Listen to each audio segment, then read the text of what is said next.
할렐루야. 동서남북에 흩어져 있다가 오늘 2부 예배 오신 여러분들, 오늘 하나님의 은혜가 여러분들과 함께 하시길 바랍니다.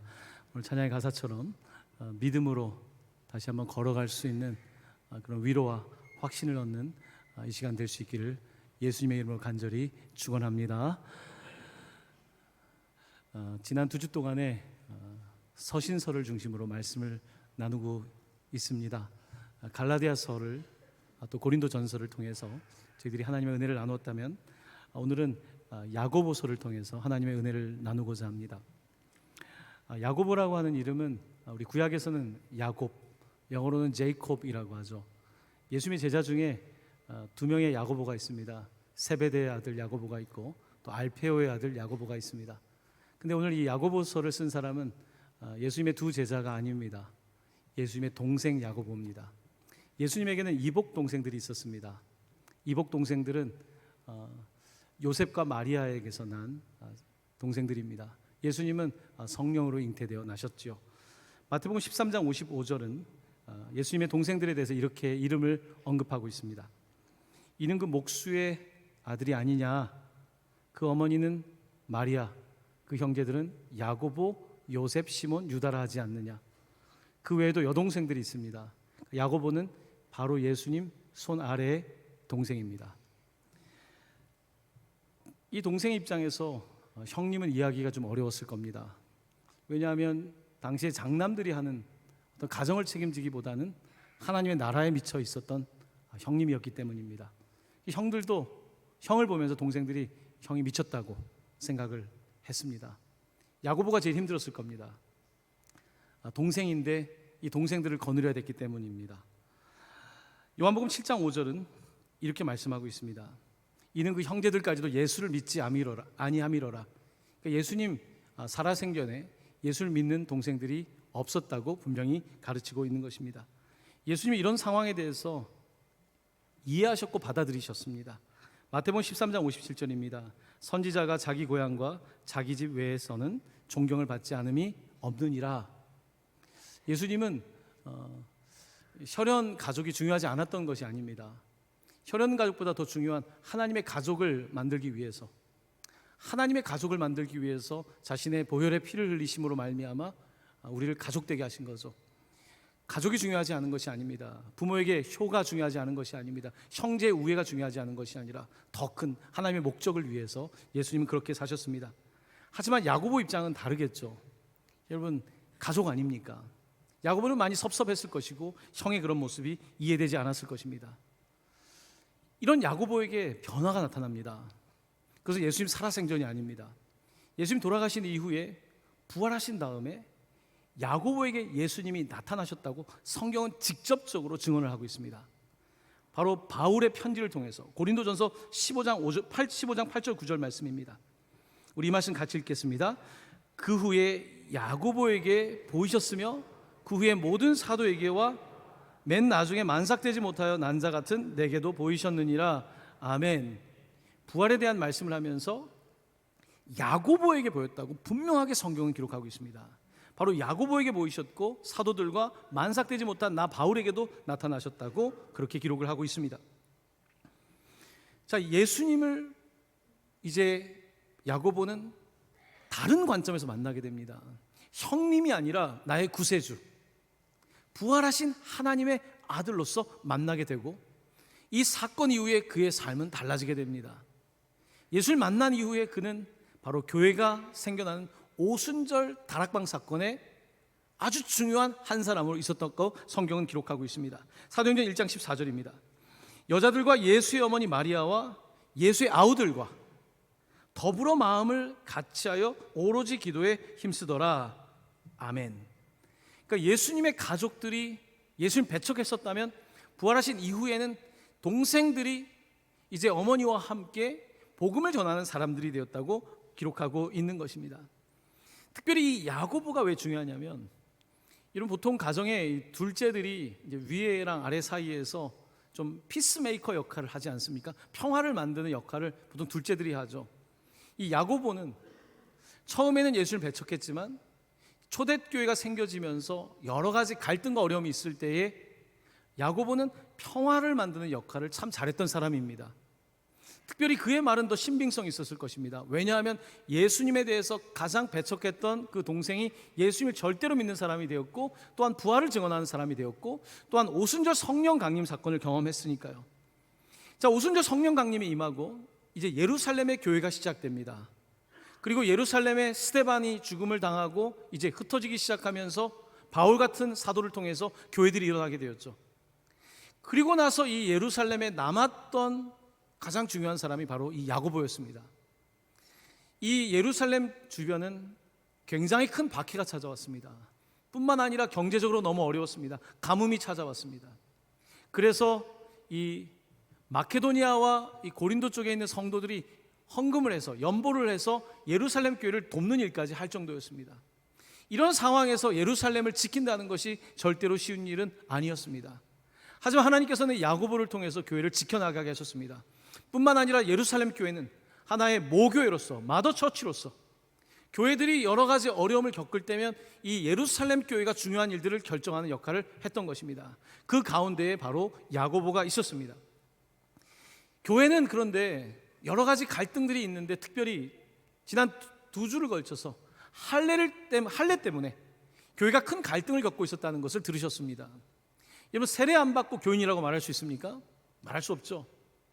그 당시의 사람들은 할례 받지 않고 어떻게 유대인이 되지 않고 기독교인이 될 수 있는가, 이게 이해가 안 되는 것이었습니다. 그래서 유대인과 이방인 사이에 갈등이 있었던 겁니다. 갈라디아서에서 바울은 말하죠. 할례가 중요한 것이 아니라 나에겐 예수의 흔적이 있다고. 하지만 사람들에게는 그런 일이 받아들여지기가 쉽지 않았습니다. 이때 누군가 나서야 되는데, 이 갈등에 첨예한 상황 속에서 이 문제를 해결하는 사람이 바로 야고보였습니다. 야고보는 이쪽 사람들의 이야기도 듣고 저쪽 사람들의 이야기도 들을 수 있는 사람이었습니다. 그 양쪽 이야기를 다 듣고 야고보는 교회에 아주 중요한 결정 한 가지를 하게 됩니다. 사도행전 15장 19절에서 20절 말씀입니다. 그러므로 내 의견에는, 야고보의 의견입니다, 이방인 중에서 하나님께로 돌아오는 자들을 괴롭게 하지 말고 다만 우상의 더러운 것과 음행과 목매어 죽인 것과 피를 멀리하라고 편지하는 것이 옳으니. 아멘. 야고보는 이 교회가 갈등이 있는 상황 속에서 나섭니다. 그래서 이 문제를 중재하고 해결하고, 본질적인 것이 아니라면 우리가 그 문제 때문에 이방인들까지 힘들게 하면 안 된다. 하나님은 이 열린 복음을 주신 것이다. 이런 입장을 취했기 때문에 야고보를 통해서 교회가 잘 안정될 수가 있었던 것입니다. 야고보는 약 20년 동안 이 예루살렘 교회의 일종의 대표격으로 일을 하게 되었습니다. 하지만 점점 박해가 심해졌습니다. 하지만 야고보는 피하지 않았습니다. 형님이 돌아가신, 형님을 죽였던 그 예루살렘을 떠나지 않고 그는 그 교회를 지켜내었고, AD 62년, 기원후 62년 그는 바리새인들의 돌에 맞아서 순교하게 되었다고 역사가들은 말하고 있습니다. 자, 이렇게 야고보가 예수님을 믿지 않는 동생에서 예수님을 가장 사랑하는 동생이요, 이제 교회의 대표가 되어서 순교하는 자리까지 가게 된 것입니다. 그 야고보가 교회에 편지를 보내고 있는 것입니다. 야고보는 특정한 교회에 편지를 보낸 것은 아닙니다. 고린도, 갈라디아, 데살로니가에 편지를 보낸 것이 아니라 교회들에게, 예루살렘에서 교회들에게, 오늘 이 시대의 교회를 향해서 편지를 보내고 있는 것입니다. 야고보서 1장 1절 말씀을 함께 나누겠습니다. 하나님과 주 예수 그리스도의 종 야고보는 흩어져 있는 12지파에게 문안하노라. 아멘. 하나님과 주 예수 그리스도의 종, 이제 그는 형의 동생이 아닙니다. 자신은 그리스도의 종이라고 말합니다. 그리스도의 종 야고보. 얼마나 마음이 아프겠습니까? 형님이 복음 사역할 때 함께 할 걸. 그 아픔이 있지만 부활하신 예수를 만난 이후에 그는 이제 자신은 종이라고 말합니다. 자기는 노예라고 말합니다. 그러면서 예루살렘에서 흩어져 있는 12지파에게, 전체 교회를 바라보며, 주님의 마음으로 교회를 바라보며 12지파에게 목회 서신을 보내고 있는 것입니다. 파스토럴 레터, 목회적 서신을 보내고 있는 것입니다. 제가 일전에 목사고시 보았던 말씀을 드렸는데요, 목사고시 시험에는요 여러 가지 문제가 나옵니다. 교회에 이런 갈등이 있으면 어떻게 해결할 겁니까? 교회에 이런 신학적 문제가 있으면 어떻게 할 겁니까? 제가 치른 모든 시험의 마지막 문제는 똑같습니다. 목사로서 어떻게 이 문제를 해결할 것입니까?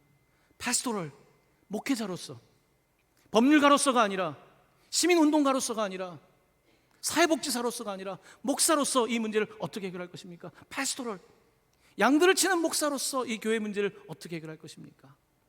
바로 이 야고보는 목사로서, 목회자로서 12교회에 편지를 보내며 각 교회가 겪고 있는 어려움을 너무나 잘 알기에 그 교회를 위로하고 권면하는 이런 내용을 보내고 있는 것입니다. 야고보서의 특징은요, 지혜라고 말할 수 있습니다. 그러니까 구약 성경에 지혜서가 있습니다. 욥기, 잠언, 전도서, 이런 책들을 우리가 지혜서라고 말하죠. 야고보서는 지혜서에 가깝습니다. 그래서 신약의 옷을 입은 잠언서라고 부를 정도로 야고보에는 잠언과 같은 내용이 참 많습니다. 근데 잠언의 내용처럼, 근데 그것과 더 높은 수준에서 주시는 말씀이 있죠. 바로 예수님의 산상수훈입니다.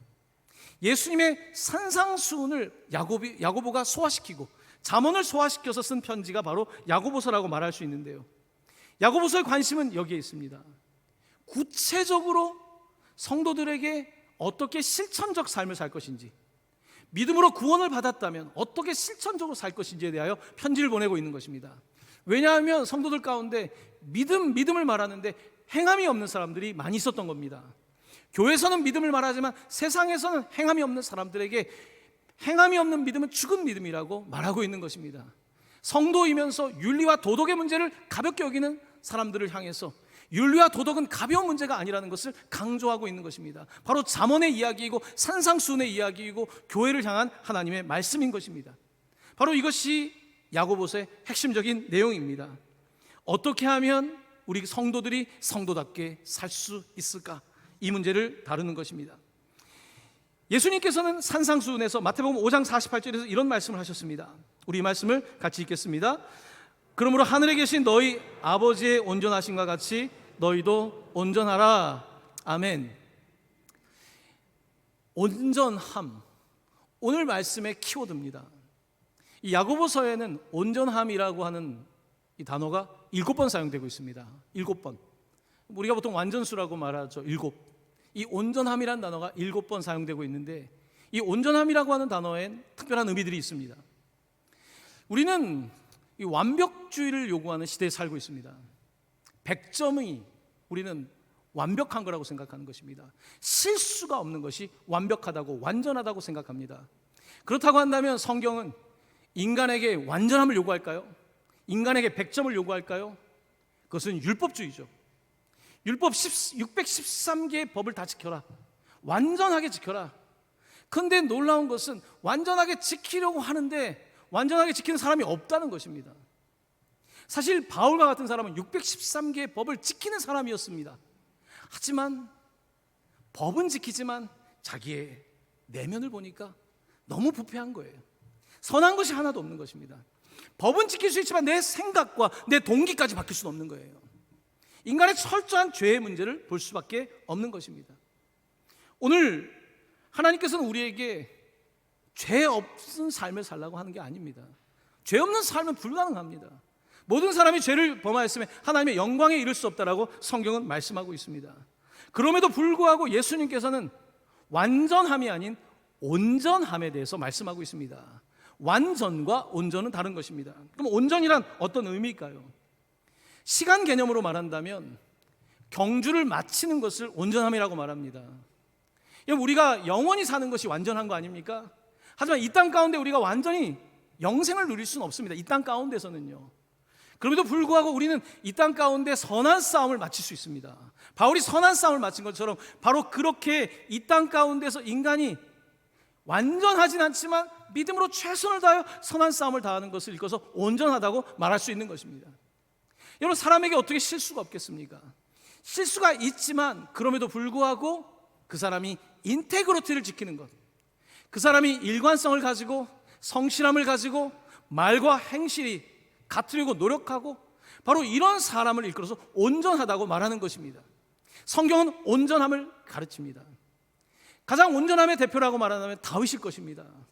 하지만 다윗은 여러분 아시다시피 큰 성범죄를 저지른 사람입니다. 살인죄를 저지른 사람입니다. 하지만 하나님은 그를 온전한 사람을 보셨습니다. 왜 그럴까요? 그는 완전하진 않았습니다. 하지만 자신의 실수와 잘못을 인정하는 사람이었습니다. 온전한 사람은 실수를 인정할 수 있는 사람입니다. 하나님 앞에서 자기의 죄를 고백할 수 있는 사람, 사람들 앞에 잘못한 일이 있다면, 심지어 아이에게조차도, 심지어 내가 보기에 보잘것없는 사람이라고 할지라도 나의 무례함과 나의 잘못에 대해서 말할 수 있고 인정할 수 있는 이런 사람을 이끌어서 온전한 사람이라고 말하는 것입니다. 하지만 세상은 온전함에 대해서 잊고 있습니다. 사람들은 뭔가 사람들 눈에 보이게 완전한 것을 추구합니다. 조금 더 완전한 게 뭘까? 조금 더 외모가 완전해지려면 어떻게 할까? 조금 더 내가 사회에서 완전함을 얻기 위해서는 가장 좋은 대학에 가고 가장 높은 주에 가고, 우리가 생각하는 완전이라고 하는 것은 1등의 개념일 때가 많습니다. 하지만 하나님은 그런 개념을 가지고 완전, 온전을 말씀하시는 것은 아닐 것입니다. 그렇습니다. 오늘 우리는 세상을 살아가면서 온전한 사람을 찾는 게 어렵습니다. 다 죄가 없답니다. 나는 잘못한 게 없답니다.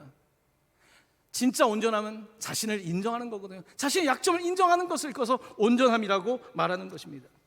이 온전함에 대해서 말할 때에 가장 대표적인 성경의 인물을 찾으라면요, 요즘 새벽 기도 때 강해를 하고 있는 바로 욥입니다. 욥이라고 하는 사람은 가장 하나님 보시기에 온전한 사람이었습니다. 자, 이 말씀을 함께 나눌 건데요, 먼저는 오늘 읽었던 1장 2절 말씀을 함께 읽고 나서 욥의 이야기를 계속하고자 합니다. 함께 읽습니다. 내 형제들아, 너희가 여러 가지 시험을 당하거든 온전히 기쁘게 여기라. 아멘. 온전함과 시험이라고 하는 것은 함께 가는 것입니다.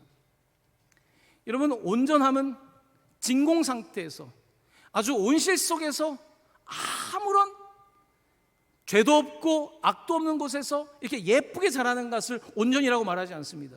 성경이 말하는 온전함이란 여러 가지 시험을 당할 때도 온전하게 기뻐할 수 있는 것, 바로 이것을 온전이라고 말하는 것입니다. 바로 그랬던 대표적인 사람이 욥이었는데요, 여러분 아시다시피 욥은 하루아침에 모든 재산을 다 잃어버렸습니다. 욥은 하루아침에 자녀 10명을 다 잃어버렸습니다. 그럼에도 불구하고 욥은 자신의 온전함을 지키는데요, 욥기 2장 3절입니다. 하나님께서 사탄에게 이렇게 말씀하셨습니다. 여호와께서 사탄에게 이르시되 내가 내 종 욥을 주의하여 보았느냐?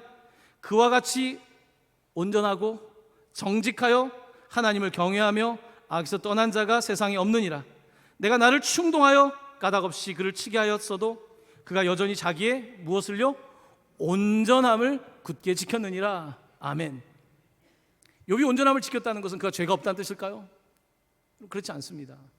그도 입술로 친구들과의 대화를 보면요, 참 험한 말도 하고요, 다른 사람이 안 됐으면 좋겠다라고 하는 저주의 말도 하고요. 욥도 사실은 성정이 있는 사람이기 때문에 우리보다 낫지만 욥이 완전하진 않습니다. 욥이 완전하진 않지만 하나님께서는 그를 온전하다고 말씀하고 있는 것입니다. 하나님은 우리에게 100점만 요구하는 하나님이 아닙니다. 우리 부모들은 자녀들에게 100점을 요구하지 않습니까? 100점을 못 맞으면 아쉬워하고 안타까워하고, 하지만 하나님께서는 우리가 100점이 아니라는 사실을 이미 알고 있습니다. 우리가 100점이 아니라는 걸 너무 알기 때문에 하나님은 그 아들 예수 그리스도를 주신 것입니다. 나 스스로가 되는 사람들이 아닙니다. 욥이 그러면 의로운 건 어디서 기인하는 것일까요? 그것은 그의 자세입니다. 자세예요. 똑같은 상황에 있습니다. 똑같이 고난이 있지만 그 상황 속에서도요, 자신의 인테그리티를 지키는 것입니다. 하나님을 끝까지 신뢰하고요, 끝까지 그냥 아유 그래 세상이 뭐 그런 거지 이렇게 말하지 않습니다. 그는 끝까지 하나님 앞에서 믿음을 지키고 하나님을 신뢰할 뿐만 아니라 하나님은 공정하시고 분명히 판단할 건다는 것을 믿고 살아가는 것입니다. 바로 그것을 바로 온전함이라고 말하는 것입니다. 욥기 1장 21절 22절에서 욥은 이렇게 말합니다. 우리 함께 이 말씀 봉독합니다. 이르되 내가 모태에서 알몸으로 나왔사온즉 또한 알몸이 그리로 돌아가올지라. 주신 이도 여호와시오 거두신 이도 여호와시오니 여호와의 이름이 찬송을 받으실지이다 하고, 이 모든 일에 욥이 범죄하지 아니하고 하나님을 향하여 원망하지 아니하니라. 아멘. 아멘. 사람은요 언제 평가할 수 있습니까?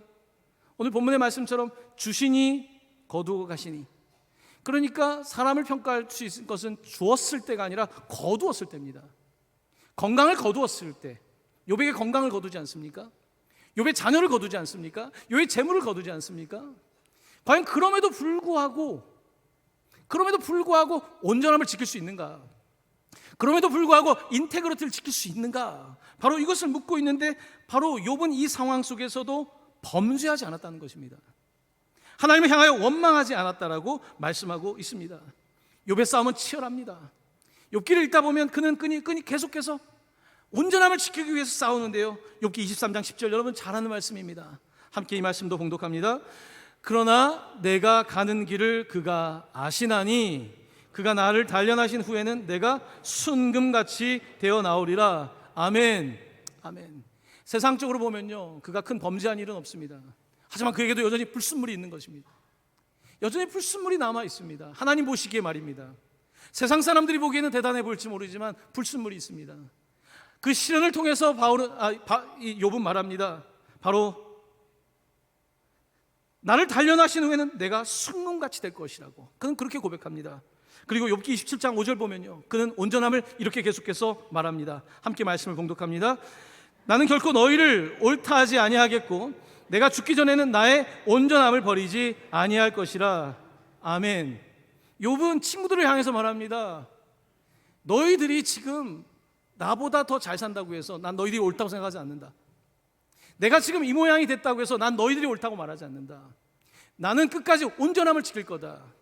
나는 끝까지 하나님 앞에 서 있을 거다. 이 말을 하고 있는 것입니다. 사람들이 뭐라고 말하든지 나는 하나님 앞에 서 있는 거다. 코람데오라고 말하고 있는 것입니다. 욥기 31장 6절 말씀입니다. 욥은 이렇게 선포합니다. 함께 이 말씀을 선포합니다. 하나님께서 나를 공평한 저울에 달아보시고 그가 나의 온전함을 아시기를 바라노라. 아멘. 온전함이라고 하는 것은 바로 하나님의 저울을 뜻하는 것입니다. 바로 욥은 겉으로 보이는 모습이 아니라, 친구들은 너가 이렇게 망하고 몸에 병든 걸 보니까 너가 죄를 지어서 그렇다고 말할 때 욥은 받아들이지 않습니다. 하나님은 공평하신 분이고 저울에 달았을 때 나는 온전하게 되기를 원한다. 그가 온전하다는 것은 나는 완벽한 사람이라는 뜻이 아닙니다. 나는 하나님 앞에서 정말로 자세를 지키고 있고 하나님 앞에서 최대한 내가 하나님을 신뢰하기 위해서 노력하고 있다는 사실을 하나님께서 알기를 원한다라고 선언하고 있는 것입니다. 사랑하는 성도 여러분, 온전함이란 같이 가는 단어가 있습니다. 온전함이란 단어는 시험이란 단어와 함께 갑니다. 야고보는 교회들을 바라보면서 성도들을 아는 거예요. 목회자적인 입장에서 아이고 저런 시험을 당하고 또 저런 시험을 당하고, 고린도 교회가, 갈라디아 교회가, 데살로니가 교회가, 이런 교회들이 고난을 당하고 성도들도 너무 어려움을 당하는 거예요. 박해도 받고 경제적인 어려움도 있고 너무나 잘 알고 있지만 그들에게 권면하고 있는 것입니다. 여러분, 이런 시련이 오히려 여러분들을 더 온전하게 만드는 것입니다. 여러분들을 단련하시고 하나님 순금같이 만드시는 것입니다. 진짜 성도를 만드는 것입니다. 야고보는 그 내용을 편지하고 있는 것입니다. 오늘 함께 읽은 야고보서 1장 3절 말씀을 함께 봉독하기 원합니다. 이는 너희 믿음의 시련이 인내를 만들어내는 줄 너희가 알미라.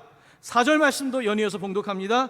인내를 온전히 이루라. 이는 너희로 온전하고 구비하여 조금도 부족함이 없게 하려 함이라. 아멘. 아멘. 인내를 말하는 것입니다. 시련과 인내를 말합니다. 인내를 온전히 이루라, 이 말씀을 조금 더 직역을 하면요, 인내가 일을 마치도록 해라. 여러분의 인내가 여러분의 일을 마치도록 하십시오. 포기하고 싶지 않습니까? 이제 예수님 그만 믿고 싶지 않습니까? 차라리 나도 그냥 세상에 나가서 똑같이 살고 싶지 않습니까? 내가 사업을 하면서 남들처럼 뇌물도 주고받고 하면서 하고 싶지 않습니까? 차라리 내가 반칙을 해서도 앞서가고 싶지 않습니까? 하지만 여러분의 인내가 마침을 가져올 수 있도록 하십시오. 여러분, 윤리적인 도덕적 삶을 포기하지 마십시오 라고 그들에게 권면하고 있는 것입니다. 오늘 교회 위기는 도덕과 윤리의 위기 아닙니까? 여러분, 교회 안에서 믿음이 있지만 도덕과 윤리가 무너지면서 우리가 많은 어려움을 겪고 있는 거 아닙니까? 야고보는 그런 사실을 보게 되는 것입니다. 여러분의 실천이 없다면, 여러분에게 도덕적 윤리적 삶이 같이 연결되지 않는다면, 여러분의 사업이 그냥 돈 버는 사업이 되고 만다면 여러분들은 성도로서의 삶을 다 살 수는 없는 것입니다. 그러므로 그들을 권면하고 있는 것입니다.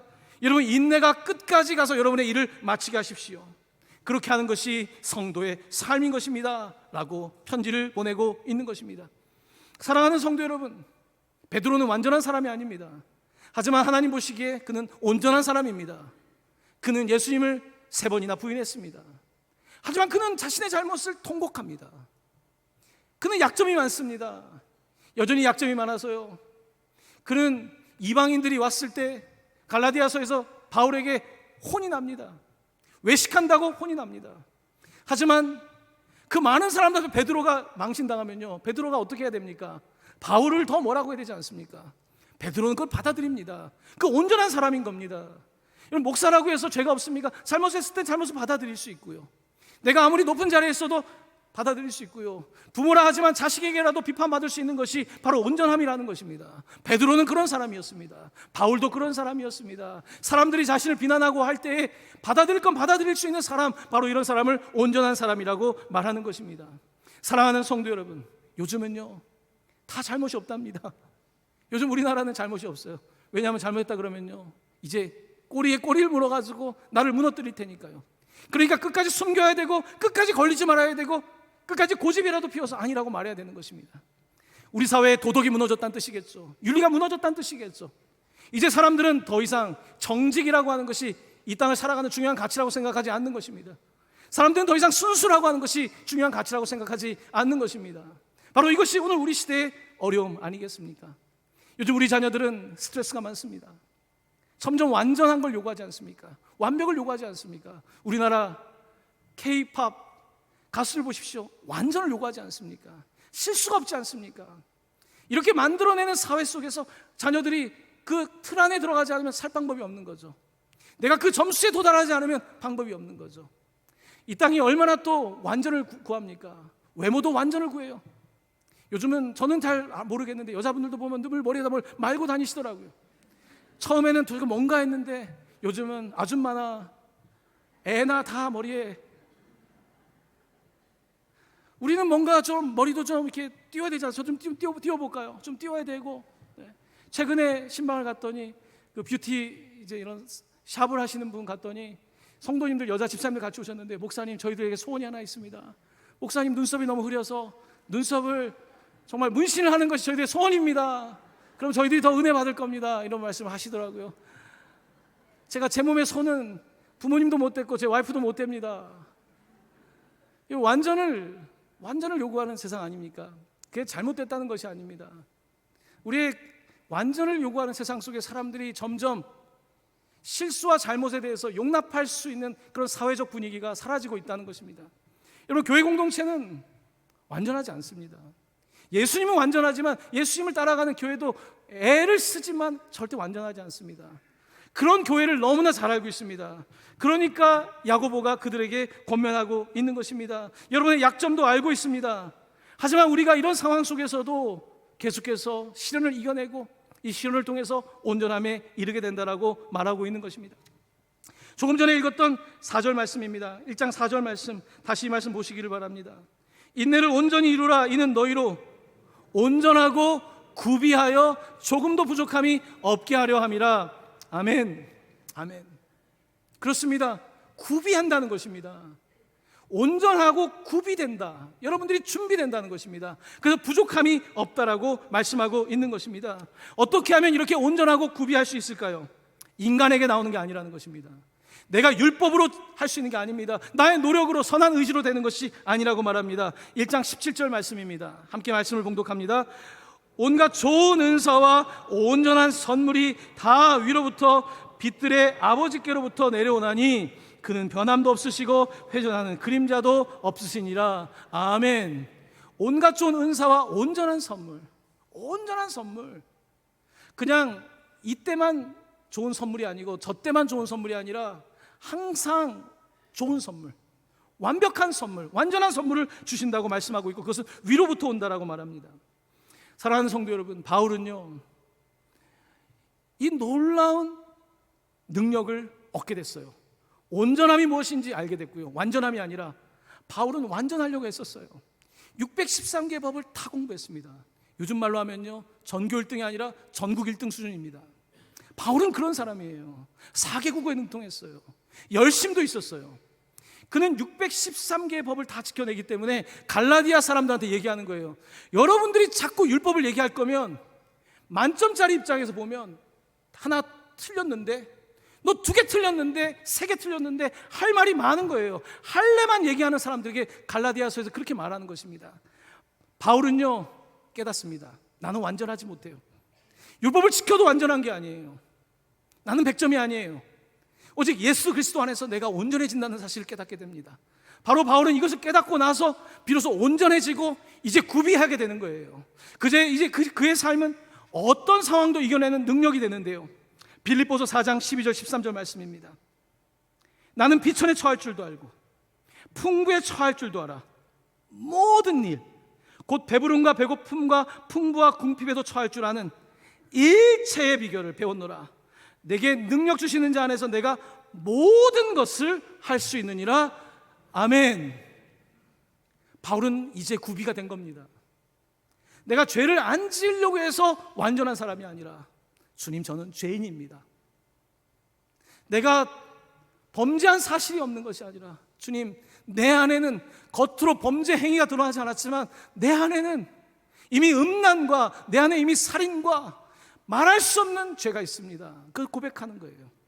바울은 그렇게 함으로써 온전해지기 시작했고 그렇게 함으로써 구비된 사람이 된 것입니다. 조금 전에 읽었던 빌립보 4장 12절 13절 말씀을 다시 읽기를 원하는데요, 한 목소리로 믿음으로 고백합니다.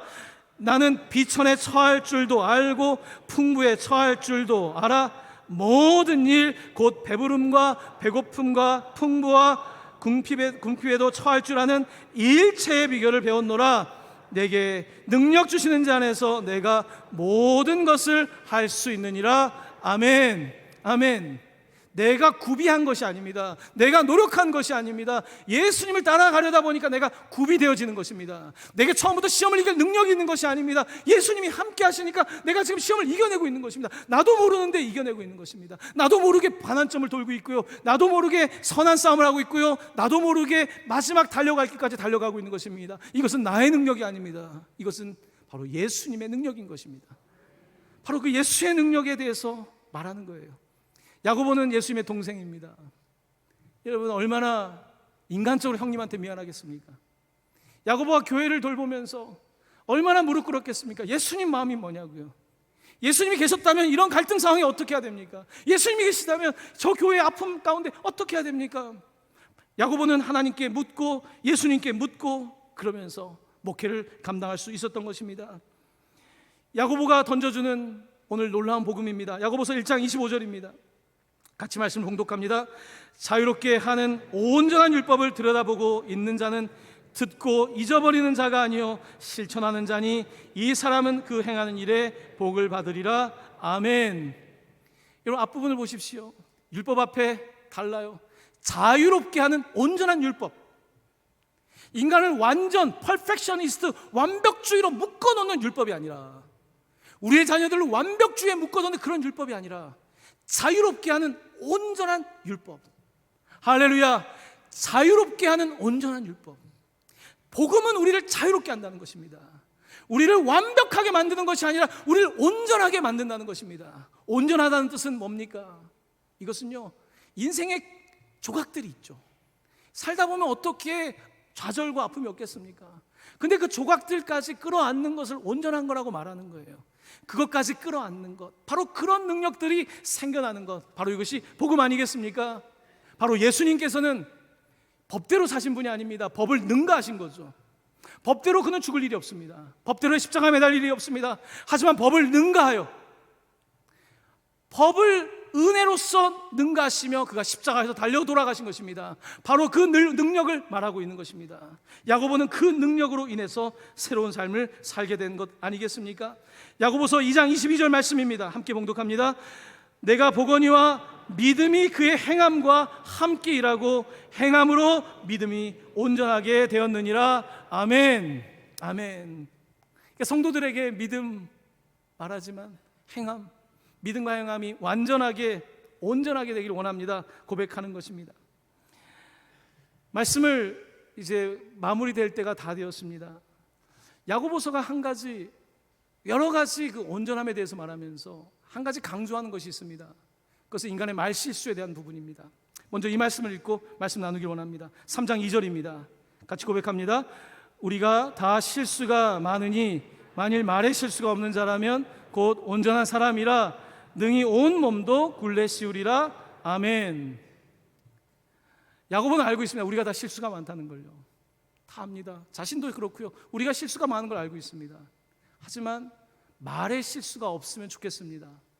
교회 공동체가 가장 무너지는 게 말 아닙니까? 말에 실수가 없다면 온전한 사람이 될 겁니다. 근데 어떻게 실수가 없겠습니까? 근데 우리가 실수했을 때 인정해야 합니다. 내가 무례하게 말했습니다. 내가 실수했습니다. 나도 모르게 사실 좋은 뜻으로 말했는데 듣는 사람 입장에서 그런 오해가 있을 수 있었겠습니다. 말에 실수가 없는 사람이 온전한 사람이라고 말하고 있는 것입니다. 그런데요, 우리는 말 실수를 줄 수가 없어요. 왜냐하면 평생 말하고 살아야 되기 때문에. 우리는 행함의 실수가 없을 수 없습니다. 왜냐하면 평생 행하며 살아야 되기 때문에. 그렇기 때문에 오늘 야고보서 우리가 읽지 않았는데 읽었던 부분 다음에 5절부터 7절까지의 말씀은요, 여러분들이 그러니까 기도해야 됩니다. 기도밖에는 방법이 없습니다 라고 가르치는데, 이 말씀 함께 읽습니다. 너희 중에 누구든지 지혜가 부족하거든 모든 사람에게 후히 주시고 꾸짖지 아니하시는 하나님께 구하라. 그리하면 주시리라. 오직 믿음으로 구하고 조금도 의심하지 말라. 의심하는 자는 마치 바람에 밀려 요동하는 바다 물결 같으니 이런 사람은 무엇이든지 죽게 얻기를 생각하지 말라. 아멘. 야고보서는 사실 전체를 다 말씀드릴 수 없지만요, 결정적인 데서 기도를 말합니다. 결정적인 데서. 그러니까 기도하셔야죠. 그러니까 기도밖에 없어요. 여러분, 말씀은 우리를 깨닫게 하지만요, 때로는 말씀은 우리를 교만하게도 합니다. 내가 요즘 성경을 여기까지 읽었다는 거예요. 나는 더 많이 읽었다는 거예요. 여러분, 자칫 말씀은 우리를 교만하게 할 수 있습니다. 기도가 필요한 것입니다. 지혜가 부족하거든 지혜를 구하라고 말씀하고 있습니다. 이 지혜는 어떤 지혜입니까? 이 지혜는 우리에게 고난과 어려움 속에서도 삶을 승리로 이끌 수 있는 지혜인 줄로 믿습니다. 요즘은 지식사회입니다. 지식사회예요. 20년 전에 공부한 것이 별로 쓸모가 없는 시대입니다. 특별히 엔지니어링이나 이런 기술 쪽에 계신 분들은요, 늘 공부해야 될 겁니다. 많이 힘드실 거예요. 지식이라고 하는 것은 또 금방 사장이 됩니다. 그런데 더 중요한 것이 있습니다. 바로 지혜죠. 지혜는 무엇이 지혜입니까? 바로 세상의 지혜가 아니라 어리석은 십자가가 지혜라고 지난주 고린도서를 통해서 말씀하지 않았습니까? 바로 그 어리석음, 그 우직함, 그 온전함, 내가 더 완전하다, 내가 더 완벽하다라고 말하는 것이 아니라 나는 죄인이라고 말하며 하나님의 도움을 구하는 그 온전함, 그 자세, 바로 그 자세를 가질 때에 오늘 이 땅에서의 삶은 시련과 고난 속에서도 하나님 보시기에 순전한 정금같이 날마다 그렇게 만들어지게 될 줄로 믿습니다. 오늘 여러분, 지혜가 부족하십니까? 자꾸 말실수가 많습니까? 말을 줄이고 기도를 시작해야 합니다. 여러분, 지식은 많습니까? 지식으로 그런데 세상에 성공할 수 없습니다. 20년 전에 배운 지식 갖고 안 돼요. 그럼 지식을 계속 쌓아야 되는데 언제까지 쌓겠습니까? 지식보다 더 중요한 것은요, 지혜입니다. 회사에 여러분 끝까지 승진하는 분들 보십시오. 지식도 필요하지만요, 지식만은 아니더라고요. 그 사람의 자세, 그 사람의 태도, 그 사람의 온전함, 사람들 앞에서만 잘 보이는 것이 아니라 그 중심이 있는 사람이 끝까지 성공하는 삶을 살지 않습니까? 세상의 지혜도 그런데 하물며 하나님의 저울에 달았을 때 우리의 모습은 어떨까요? 오늘 사랑하는 성도 여러분, 여러분의 삶을 돌아보시길 바랍니다. 나는 과연 하나님 보시기에 성도로 살고 있는가? 나는 하나님 보시기에 윤리적 도덕적 삶을 살고 있는가? 교회에서 그냥 죄만 씻고 나가서 또 똑같은 삶을 살고 있지 않는가? 자기 자신을 돌아봐야 될 것입니다. 지난 금요일 토요일에 우리 권사님들과 함께 그 여수 지역을 다녀왔습니다. 여러분, 여수에 가면 유명한 곳이 있죠. 여수 밤바다도 유명하지만 그곳에 여수공항 옆에 여수애양원이라는 곳이 있습니다. 선교사님들 남장로교에서 와서 이쪽 부지를 만들었고 한센병 사람들을 위해서 함께 돌봤던 병원이 있는 곳이기도 합니다. 바로 이곳에 손양원 목사님이라고 하는 이대 목사님이 있습니다. 그는 신사참배를 거부했던 목사님들 중에 한 분이고요. 그는 처음부터 한센병인 사람들의 고름을 빨았던 분은 아니었습니다. 그도 그런 사람들을 무시했던 분이었습니다. 하지만 목사가 돼서 이곳에 와서 그는 그들을 사랑하게 되었고 그들과 함께 했던 분입니다. 이분의 이야기 중에 가장 하이라이트는 이거죠. 여순 사건 때 우리나라가 좌익과 우익으로 나눠져 있을 때 그의 두 아들 동인과 동선이 청년, 특별히 그 좌익에 있었던 청년에 의해서 안재선이라는 사람에게 총살을 당하게 되죠.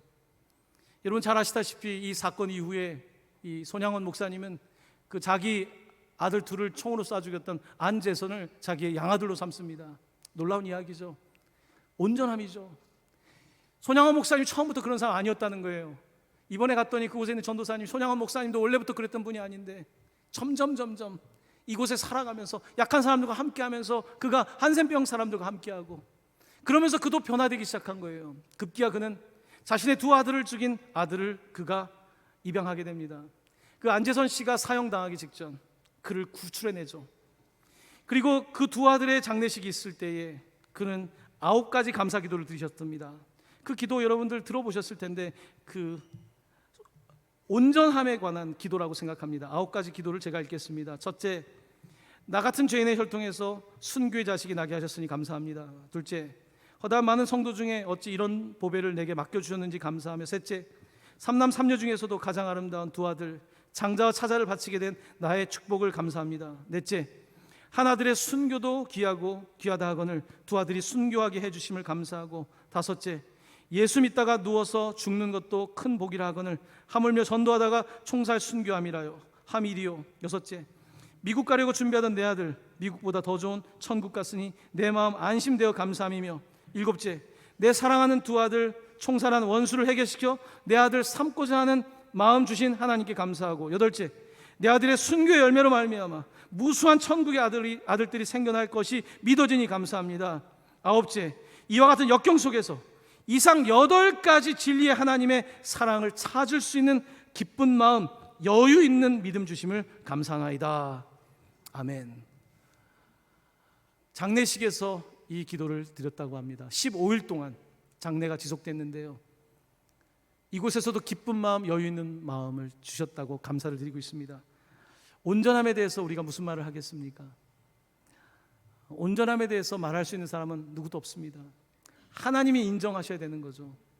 사랑하는 성도 여러분, 여러분은 사람들에게 인정받기 위해 살고 있습니까? 하나님께 인정받기 위해 살고 있습니까? 혹 여러분의 관심이 사람에게 있다면요, 다시 여러분의 눈을 돌려 예수님 바라볼 수 있기를 원합니다. 마지막 예수님의 하나님의 저울에 올라갈 때를 바라보시면서 여러분 당하는 고난이 있는 줄 압니다. 어려움이 있는 줄 압니다. 그런 상황 속에서도요, 야고보서를 통해서 위로받으시고요, 여러분들 실수 있더라도요 하나님께 용서를 구하시고요, 스스로를 또 수용하시고요, 다른 사람에게도 좀 관대하게, 내가 했던 말에 실수가 있다면 용서를 구하고요, 최대한 우리가 기도하면서 믿음의 본을 따라 살아가서 많은 사람들에게 선한 영향력 갖게 되는 세상의 빛 동과 함께 모든 성도님 되시기를 예수님의 이름으로 간절히 축원합니다. 아멘.